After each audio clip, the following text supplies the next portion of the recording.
got some things off our chest. Thank you all so much for tuning in to the PHNX Coyotes Podcast. Don't forget to hit that like button, subscribe wherever you get your podcasts, and leave us a 5-star review.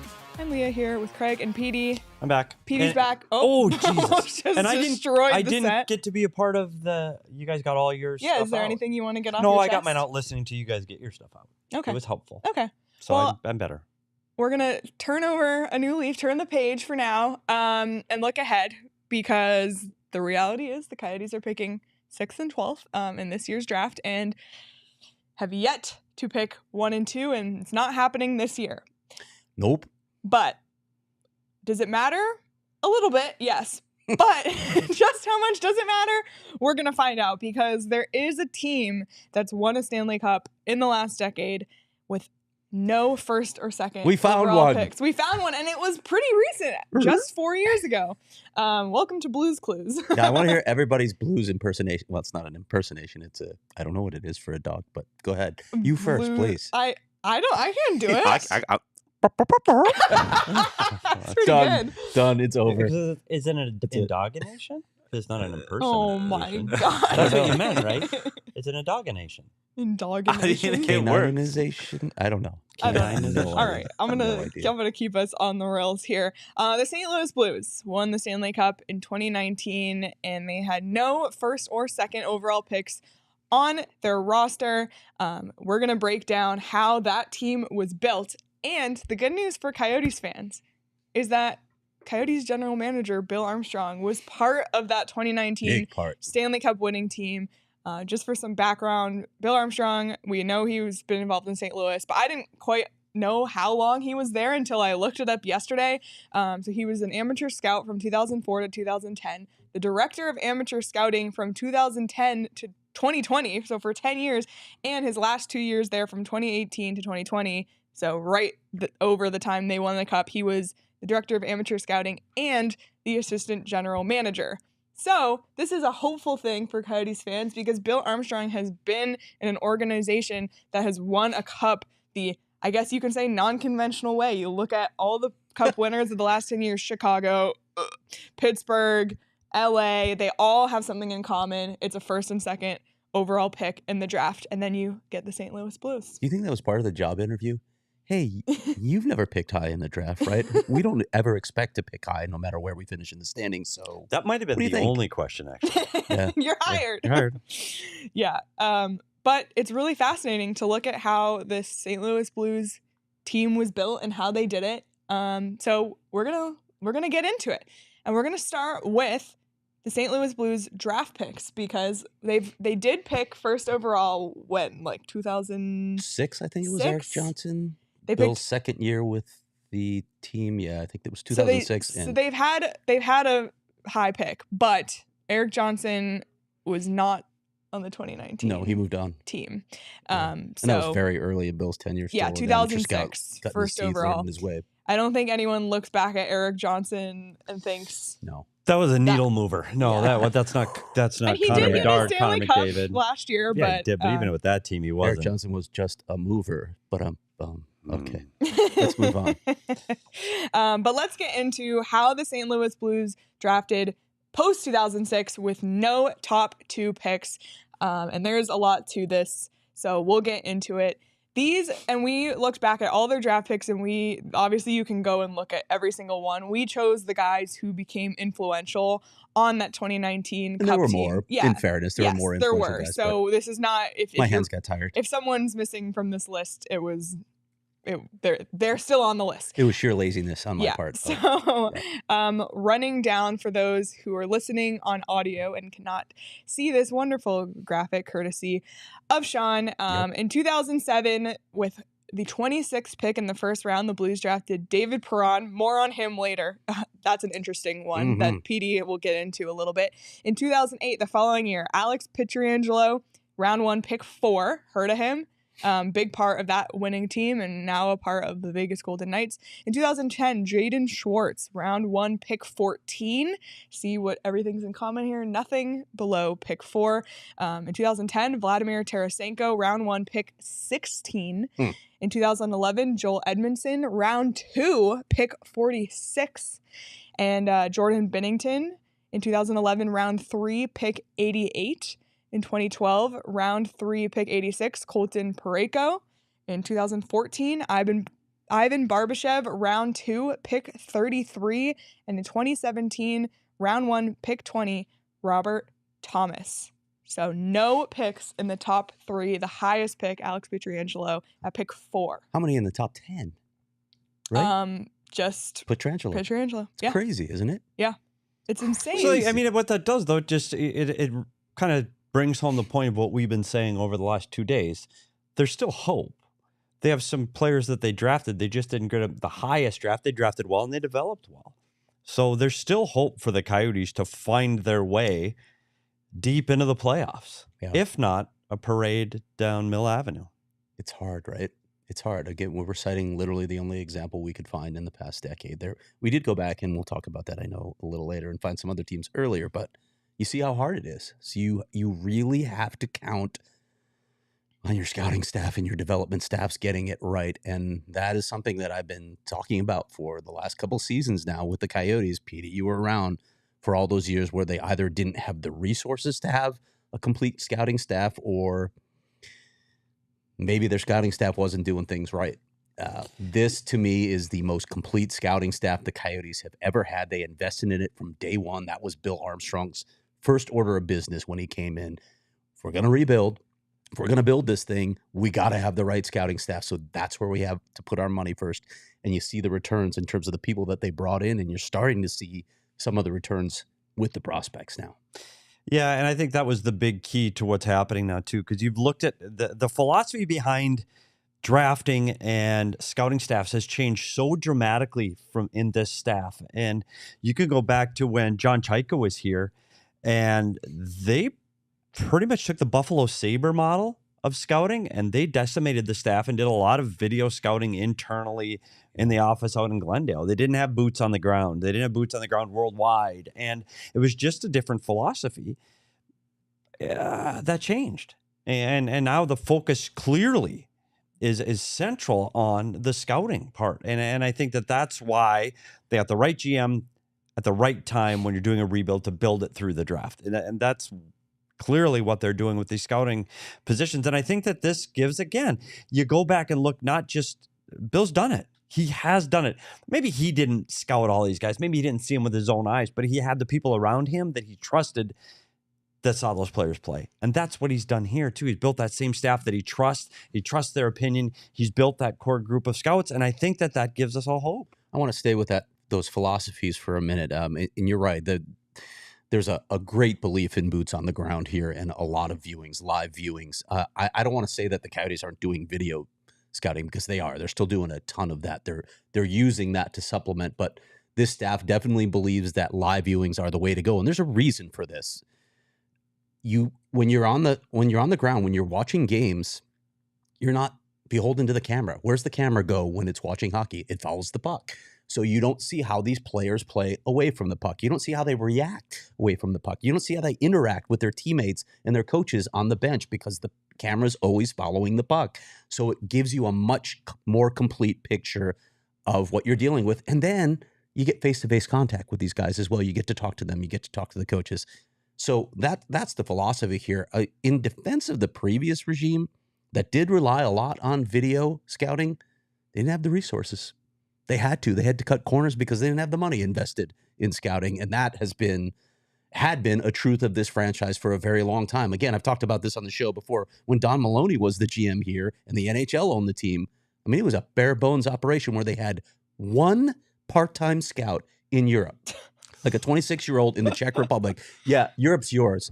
Good luck with that approach. They basically relied on central scouting for their European rankings, which is absurd. Yeah.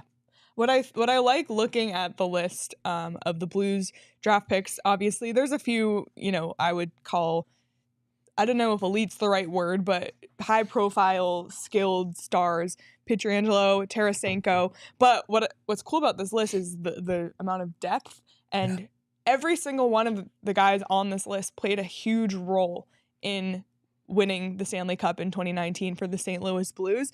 And we're kind of seeing it right now. And I'm not saying Seattle is going to go on and win the Stanley Cup, but we're seeing there's you need skill and you need high skill and you need elite players to win, but you need depth as well. Mhm. And you saw what happened this year with Colorado. You know, they didn't have they were decimated by injury, but that just goes to show when those role playing guys were out off the roster. They lost Nazem Kadri. Like, they have Cale Makar, they have Nathan McKinnon. Like, they have these superstars, but you need depth. And what I see on that St. Louis list is depth. That's what we're seeing with Seattle right now, is depth. And I think past the top 10, I guess, of round one, unless you hit on those crazy lucky picks like Pavel Datsyuk and Henrik Zetterberg, for example, that's what you're going to find there. And it kind of comes back to what Bill Armstrong said Monday night when he called into our show, was we're just going to stack good players, stack good players. And if this is the model that the Coyotes, maybe it's not the better model. I'm sure we'd all love to sit here and talk about Bedard or Fantilli right now. Yeah. But this is just the way it is. So knowing Bill Armstrong was part of this and knowing that he has the reins of the Coyotes now, I'm not against going this route. Yeah, and the Oilers are another example of that. You need depth in order to win. Yeah. They've had two of the best players in the world, top 5 players in the world for how long now? And they've made one deep playoff run in their entire time with Connor McDavid and Leon Draisaitl. But I want to ask you this, Petey, because Seattle may be an example. I don't know what the ceiling is of some of those players. Maybe Matty Beniers becomes a superstar in this league, but can you win? I mean, St. Louis did it, but we're going to get to the players they acquired in a minute. Can you win a cup with really good depth, very good top 6, but not an elite top 6? You remember what Nashville tried to do? They're an example of a team that they come up to me all the time. They had a really solid blue line. Yes. Their forwards were good. They had a lot of depth, but they didn't have that guy. top end guys. Yep, that top end guy. It's interesting because I think you can go both ways with this. And I think you're seeing it specifically in this year's playoffs where you look at the teams. Carolina. Yeah. Carolina's deep. Sebastian Aho is a really good player. They got Svechnikov at number 2. Yeah. So he fills the bill of this, Jordan either picking Stahl, one or two.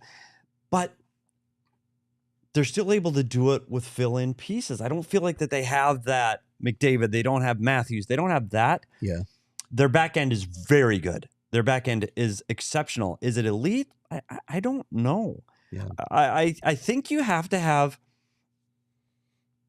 an elite player somewhere, whether it's an elite goalie. If you don't have elite goalie, you better have elite defense. If you don't have elite defense, you better have elite forwards. I think somewhere you need to be above average. I think what we've seen, and you talked about your Chicago Blackhawks, they won the Stanley Cup with below average goaltending, like average at best. Yeah, is that fair? I thought Crawford was better than Crawford was. Antti Niemi was. Niemi. I was thinking Antti Niemi. He was average. Yeah. He was average, but their team was so good offensively, and the superstars up front were so good that it carried you through. And you wonder if that's what happened in Pittsburgh too. When you look at Matthew Murray, was Matt Murray elite? No, probably not. Right. I think he probably got the tag of Stanley Cup winner, that maybe he wasn't the guy that carried him there, that maybe they had some pretty good forwards like Malkin and Crosby. I think you need to have balance. And I think when you build a team like this, where you pick drafted players lower in the lineup that fill roles, I think it does a couple things. You look at the depth, like Leah said, you need to have the 4 lines in the depth. But the other thing it does, it helps keep your money down, because you're getting guys on ELC, they're homegrown guys. You can keep that number down, which allows you to buy other fill-in players that allow you to win. And you're seeing right now the teams that have that top end salaries and players, Edmonton, Toronto, they're having a hard time balancing out their roster with players. Like Matthews is number 1 overall. They're 1 loss away from being out again. Yeah, and it's interesting you mentioned the Blackhawks, because when you look at what their salary structure was, when Kane and Taves' big contract kicked in, the year after they won their last cup, they never won another cup. Yep. Because they couldn't get the role pieces. Yeah. Yeah. They couldn't fill in those key pieces. And you talk about that in Colorado, where they filled in those pieces with Kadri. He's an older player at the time, and they got lucky with him. Good player, but they got lucky with him. I don't know if they expected that from him. But now you're getting to the point where they don't have the money to fill in those spots, because those high-end contracts, McKinnon, Landeskog, Rantanen, and Makar is going to come due. Like, these guys are making a lot of money. Can you win without the role players at the bottom? I'm not sure you can. I think you do need that depth. And that gives another advantage to the Coyotes, because so many of these guys are going to be drafted into roles. And I'm afraid to say, with the speed of this game going right now, there are very good, high, talented, skilled players on the fourth line at the team. Jordan Martinook got 4 points yesterday. So you need to have that bottom guys help carry it, and I think you do that through the draft. I think there's a lot of good things here coming. This gives me a show idea, by the way, that I'm just going to say out loud. We need to get David Ludwig on the show to talk about building with the cap in mind all the time. He's the idea. cap guru. Yeah. I don't know if the Coyotes will let it. Sounds like a math Luddy, show. we'll give you the witness protection treatment. We'll put you in shadows. And Yeah, change over your in voice. shadows. A cap expert. Exactly. That's good. You can bring a whiteboard. We can talk math. Yeah. Perfect for me. It's brilliant. It's brilliant because I do think that that's a big part of what you're seeing. It's not just assembling a roster; it's assembling a roster that can come in under the cap and do it legally and look at it over time. Like you're making these timelines not for next season or the season after. You're going out 3, 4, 5 years on how are we going to juggle all this and all this finances to make this all work. I still think a big part of that is you need the role players to come through your draft. Yep. Sub-Zero said the Devils had a hodgepodge team that won cups, and we will get to that a little later because the Devils are one of the teams that won in the early 2000s with no first or second overall picks. But it wasn't just the drafted players that helped this team, and we'll talk about the trades and free agency signings here in a second. But Petey, you alluded to tonight's playoff games. Toronto on the verge of elimination. Edmonton on the verge of going down 3-1 to Vegas. But we'll see what happens. Now's the time to get some money in on BetMGM. Florida -105, Leafs -115. That's the money line right now. And for Vegas, Edmonton's -185.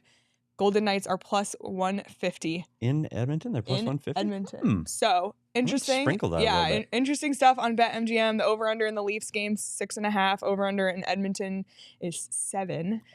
So just a lot of stuff. You can big game bet in that on series. futures. You can bet on player props. Lots of great stuff on BetMGM. So make sure you check it out before tonight's matchups. And if you haven't signed up for BetMGM yet, use the bonus code PHNX. There's a few different offers depending on where you live, but for the Arizona audience, you'll get up to $100 in bonus bets on your first wager with BetMGM. Again, make sure you use bonus code PHNX. You can check out the show notes for full details. And now, listen to Shane talk about the disclaimer.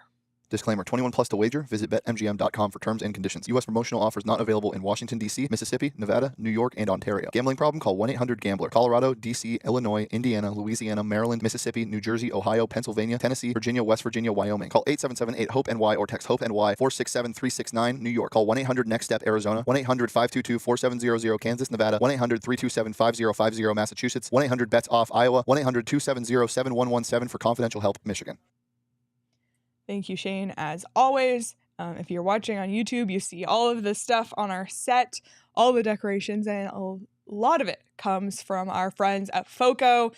They've also decorated the commish studio and possibly another setting you might see us in coming soon. I don't know. That's all I'll say about that, but that's decorated by our friends at FOCO. FOCO, they're the leading manufacturer of sports and entertainment merchandise.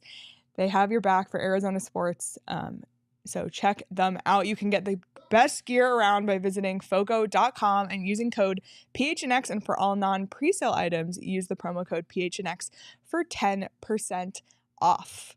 All right, let's get into trades and free agency, because if you're not going to have these high draft picks, you better look around for some trades and free agent signings too. And the St. Louis Blues accomplish that, I think, in ways that you look back, if we wanted to trade talk Wednesday this, wow, what trades. No doubt. So let's pull up the trades and free agent signings that the St. Louis Blues had, and we'll start with the big one. Ryan O'Reilly, 2018, July 1st. The Blues traded for Ryan O'Reilly with Buffalo in exchange for Patrick Berglund, Vladimir Sobotka. Yep. And this guy, heard of him, Tage Thompson, a 2019 first-round pick and a 2021 second-round Where's Tage from? pick. Arizona, That's baby. Huge trade. And when Bill Armstrong was on our show, I forget which time because he's been on a lot now, he talked about they knew they had to give something up. They ended up giving up Tage. Maybe now you think, oh, man, we gave him up, but worth it at the time because Ryan O'Reilly helped them win the cup. But he mentioned they almost gave up Jordan Kyrou instead. which I thought was really interesting. Jordan Kyrou was not part of the roster in 2019, but is a big part of the Blues roster today. Then you look at the Brayden Schenn trade, 2017. That was a trade with Philadelphia. So the Blues acquired Schenn in exchange for Yori Lehtera? Yeah, Yori Lehtera. Okay. A 2017 first round pick and a 2018 conditional pick. So those were the big trades. And then the free agent signings, July 1st, 2018, Tyler Bozak, 3 years, $15 million. And on December 18th, 2013, Alex Steen, 3 years, $17.4 million. This is what fascinates me about the Blues building a cup winner more than anything. They found 2 top 6 centers on the trade market. It just doesn't happen. Those guys aren't on the move very often. I don't know if you can follow this blueprint. I don't see these guys available, but there is a center who's going to be a free agent another year. I don't know if you guys know about this. Playing in Canada? Yeah, he plays in Canada. Eastern He's Canada. also from Arizona. He's also from Arizona. Yeah. So I wonder who that could be. But imagine being able to do that, to make those moves, because clearly the middle ice is so important to winning cups. You got Ryan O'Reilly to play at the top of your lineup. He was phenomenal for them. Those are 3 leading scorers that season, by the way, Brayden Schenn and Ryan O'Reilly. How do you do that? How do you manage those kind of moves? Those are the 2 trays that you look at when you're talking about building the Blues, and in spite of all that depth, which they needed, of course, to win those cups. You don't get those 2 guys, they're not winning the cup. But look at what they needed to get that to happen. They needed to have highly valued either prospects or draft picks. And one thing that Bill has always talked about is his ability to build the cupboards and fill the cupboards full of draft picks. And you talk about the first 3 rounds over the next 3 years, there are a lot of draft picks. Those can turn into players, and they can turn into players like a Ryan O'Reilly. But I don't think they're going to trade for a Ryan O'Reilly-like player in the next 3 years. I don't want to confuse people with that. But what I think it can do is they can continually build these draft picks for future years, past 2025, 26, 27, that ultimately then you can take those draft picks and go, oh, yeah, we've got a first, a second, and a third. Yeah. Give us your player A. I think that's what's going to be necessary to make this happen. And that, again, shows how important these 6th and 12th picks are today, because they can turn into, like a Tage Thompson. You trade Tage Thompson to win a Stanley Cup, period, end of story. Sorry. Yeah. Yep. Tage Thompson on the St. Louis Blues right now would be electric fire. Great. But they have a Stanley Cup. Yeah. Everybody sells their soul for a Stanley Cup. LA Kings sold away their future for a Stanley Cup. You have to do that. It's part of it. Yeah, well, maybe sold more than their future. But it is part of the process. You will do that to get a cup. So I think what Bill's doing in stocking the cupboards full of draft picks, I think that helps the ability to make these trades to get a premier player up the middle of the ice, or a top 6 forward, or a top pairing D, or even a starting goalie down the road. So I think the plan and the path is still achievable. Yeah. And I want to mention the David Perron thing that I said we would come back to, because he was a St. Louis Blues draft pick, but David Perron has been like everywhere. He's another mover. Yeah, he's a mover, and they kind of parlayed it in a way that came back and helped them double. Get another player. Yeah, because what happened, it's funny. It's hard to say that he's a draft pick piece of the Stanley Cup championship, because he left twice. Right. They traded him and got the rights to Barbashev. So he turns into Barbashev. He turns Barbashev into a player. They drafted Barbashev on the pick that they got for trading Perron, who ends up being a part of the team that wins the cup. Then Perron eventually re-signs as a free agent. When he re-signs, Vegas takes him. Vegas takes him in the supplemental draft the next year. They barely had him. And then his contract expires. They sign him again. Yep. Came back 3 times to the St. Louis Blues. Paid off. But I guess one thing, again, just because you may trade a player, and I'll just throw names out. There's no rhyme or reason. You trade a Krause. You trade a Schmaltz. You trade somebody that's currently on your roster. There's no reason to think that player can't come back when they're ready to win a cup. Nick Bukestad? Who? That's what I was expecting up right off his lips first. Oh, I wouldn't. Way to go, Travis Boyd. Way to go, Travis Boyd. You're getting tongue-tied over your boyfriend. So this is just another example of using a current asset, and they can always return back into the fold and help you get to the promised land. There are so many positive things that this organization can do right now. And the first is get a damn building built, but we'll get into that later. And that is going to be a big part of having the revenue streams to get these players too, because you need the cupboards full, but you also need the money, because you have to be able to sign these players, the one or two, the Bozak, you got to be able to sign a couple of guys that can help get you there. And I'm afraid with this organization's history of drafting goaltenders, which has been extremely poor, and Bill has not been a part of those goalie drafts, so take him aside. If you can't draft a goalie, you sure as hell better be able to buy one. And so that's going to take money. Coyotes have a good history of if the Coyotes have a good anything, it's a history recycling goalies. Of 100%. Bringing in goalies and making them thrive. So hopefully they're going to need that piece of the puzzle. And it may be after Vamelka has either moved on or maybe he's not the guy that gets them there. I'm not as worried about that, because I think with draft picks and money, you can make that work. Right. Yeah. And you mentioned the new building, and, you know, we've played Wheel of Fantasy, I guess, thinking about what that can be like. This could, if everything goes well, this could become a very attractive free agents destination. Yeah, and a lot of players will tell you that. A lot of players come here in the off season, even in the summer. They come here or retire and live here. It's the cost of living is still good, not what it was, but it's still really good. The tax implications are good. The weather is great.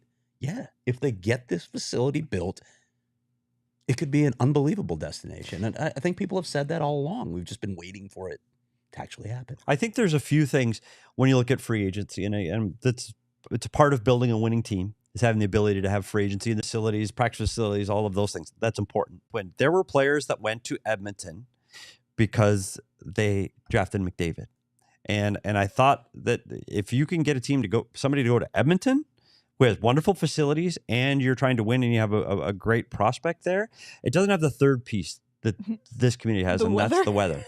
And that there is something to be said for that, because a player playing in Buffalo or Edmonton or Winnipeg or Arizona or Calgary, like Matthew Tkachuk, where did he go? You go to the rink, you go to the rink and you travel, and it's not that much different. Your free time is your free time. I get that.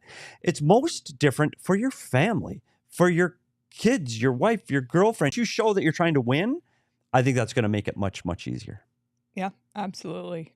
So it feels good to be positively thinking for the first time this week because it's been pretty negative all week. But this is possible. And I think the fact that Bill Armstrong was part of this, and not just part of this, was entrenched in this and was there for the years building up to this. And now he's there for the years building up for what could eventually be, hopefully, a Stanley Cup contending Coyotes team in the future.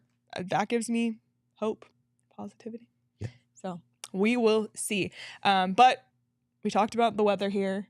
And for those who are unfamiliar with Arizona, you need your sunglasses here. So for anybody who wants to sign as a free agent here, who gets traded here in the future, I'm going to point them in the direction of Shady Rays, because not only do they have great styles, they have them for unbelievable prices. All three of us have Shady Rays, and Sean too, I believe, also has Shady Rays. They're amazing. Like, they are just as good, if not better, than designer sunglasses I've spent way too much money on.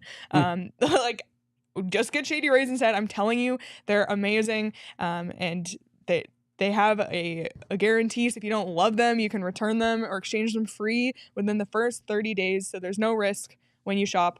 They always have your back. And exclusively for our listeners, Shady Rays is giving out their best deal of the season. You can go to shadyrays.com and use code PHNX for 50% off 2 or more pairs of polarized sunglasses. That's an unbelievable deal. So you can try for yourself the shades rated 5 stars by over 250,000 people. And for those moving to Arizona, another bonus we have here is more furniture.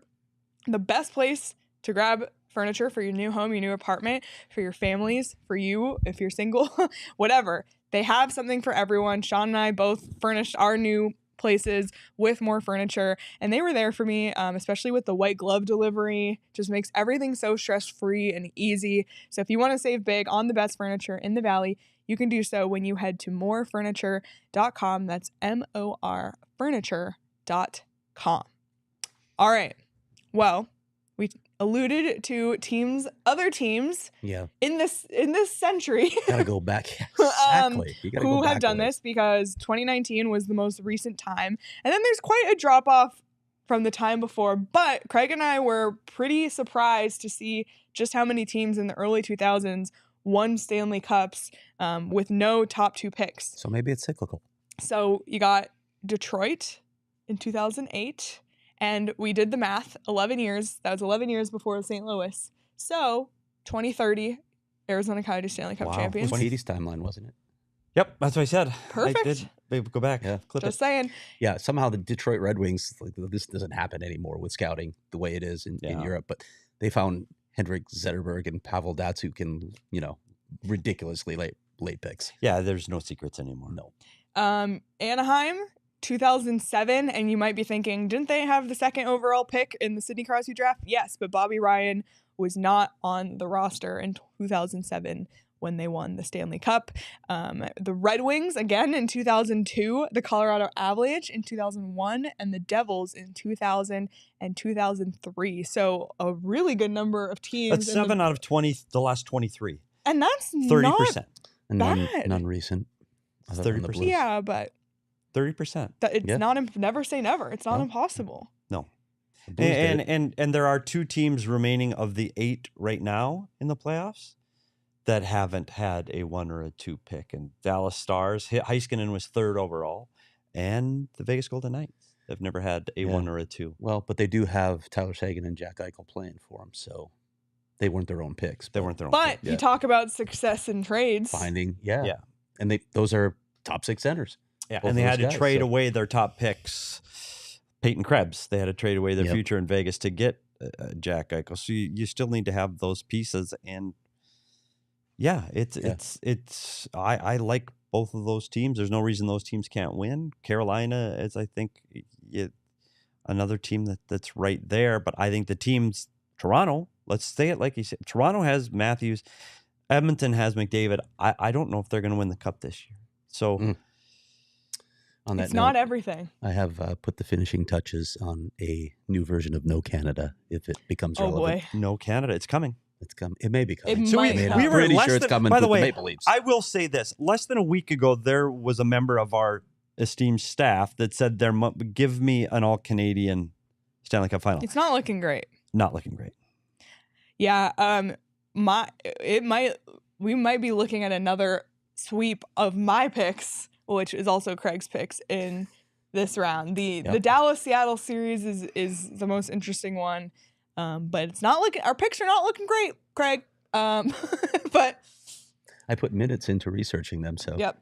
I put seconds. I'm looking at 3 out of 4. This is where blind hatred of the Toronto Maple Leafs gets you. Helps you. Yeah, if I would have the blind hatred, I would have been 4 for 4. Yeah, I'm 3 for 4. I don't I'm care. feeling it. I could be 1 for 4, and as long as that one is the Toronto Maple Leafs getting eliminated from the playoffs, I'll be happy. Listen, Edmonton wins tonight. It's even up. So yeah. Fair point. Plenty of time. There's a lot of hockey left. There's a lot of hockey left. And that Dallas-Seattle series is tied at 2. Yep. I think Toronto's in trouble. Down 3-0. They have to win 4 straight. That's going to be really hard with Wall. Their goaltending situation is not ideal. I think the pressure is really going to be a finger-pointing situation for them. I think they're going to be in trouble tonight. I think it's over. And then you go to the other series in the East. Carolina looked good. Yesterday. Look good. I'm amazed at what they've done without some key players. I'm amazed. So almost depth. That's another team that I'm kind of pulling for now. I do, and I wish they had their players. I wish they had Svechnikov. Teuvo Teravainen is coming back. Pacioretty. I mean, they never really had him, to be honest. Yeah. He didn't play much this year or last year. So, but imagine if those guys were in the lineup. This would be They may do it anyway. But I really want to see Carolina, Florida now. Yep. But it's cool to see the different makeups of these teams across North America and who's succeeding and who's not. And it doesn't always come down to superstars. I think the NBA is a superstar league. The NHL is a lot less of a superstar It's harder because league. there are more players impacting the outcome. Right. Yeah. Yeah, it's really interesting. So you have Toronto losing tonight. Who do you have in the Edmonton Vegas In the game? actual game tonight, betting tonight? Not betting, just gut. In the Edmonton, Vegas. Vegas wins tonight. Ooh, what do you think? It's going to be tight. Oilers. It's going to be tight. It's going to be a tight game, though. It's going to be tight, and it's going to be high scoring. I'm going to take Vegas potentially overtime. And then the bubbles burst in Edmonton because it's going to be just like it is in Toronto where the fingers start pointing. Yep. I'm also going to go Edmonton, so put your money on Vegas. I just want to point out that in the last Edmonton game, both Draisaitl and Connor McDavid were held off the score sheet. They only had 2 power plays. Their first power play came at the again. end of the second period when the game was over. Again, if Vegas can stay out of the box, they can win the game. Yeah, and Period. Leon Draisaitl on the BetMGM Sportsbook plus 275 to score 2 or more goals. He scored 4 in the first game of the series, 2 in the second game, and obviously held off the score sheet in the last game. So you're thinking, I'm there's thinking a he's going chance. to come back out All right, with a maybe I'm wrong. vengeance. With a vengeance. If they don't win, this series is over. Draisaitl. I've never said that before. That's how I should say it, right? Oh man. Well, the Coyotes will, continue to build toward the future at the NHL Draft, which I believe is now 49 days away, in Nashville, and we will be there. Oh, can't wait. As well. We will be in Nashville, and Drunk we Petey. want you to be there to join us in Nashville for the NHL Draft.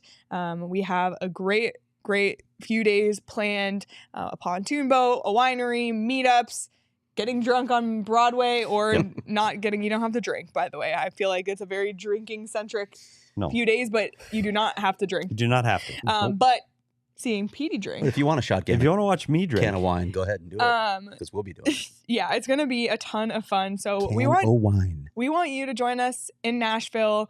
We have tickets available right now. Go phnx.com /events, excuse me. You can buy your tickets, and if you're a diehard, you get 20% off on tickets to all of PHNX's events. So join us, and if you go to Nashville, you get exclusive merch that nobody else gets as well. So lots of great perks to coming on that trip, and lots of great perks to becoming a diehard. As always, 20% off on merchandise as events, as I mentioned, as well as Craig's weekly diehard stories. And we always talk about the PHNX community and the PHNX family, and how if you want to cover Arizona sports, there literally is only one place to go, and that's gophnx.com. I want to pump one of the other shows that is here at PHNX. I know we talk about the Suns and Cardinals all the time because that's what you talk about.